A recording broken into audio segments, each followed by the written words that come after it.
प्रणाम सब गोटा के। हम डॉली मिश्रा एक बटगबनी गावा जा रहा हूँ। नीक लागत है चैनल के लाइक आ सब्सक्राइब करबे। मोर पिया परदेसिया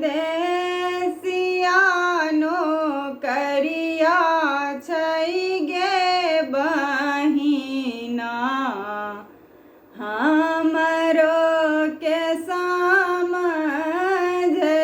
बिरान मोर पिया परदेसिया नो करिया छै गे बहिना, हमरो के बिरान। कही गेल आसिन मासा बीत गेल कार्तिक, कही गेल आसिन मासा बीत गेल कार्तिक,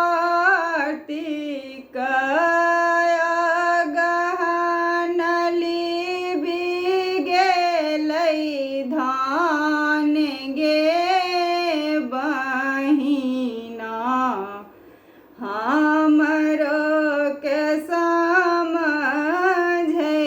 बिरान मोर पिया परदेसिया नो करिया छै गे बहिना, हमरो के बिरान।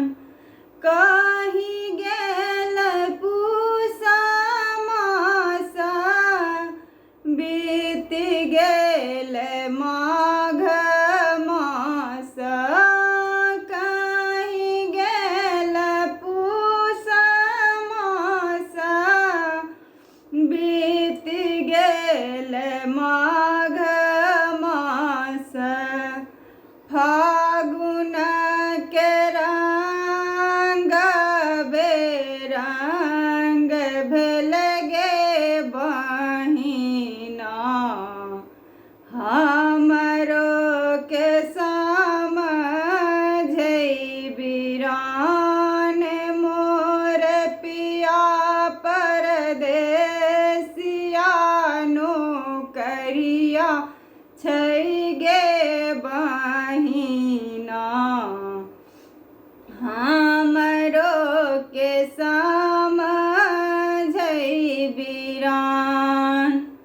कही गेल चैत मासा बीत गेल बैसाख मास, जे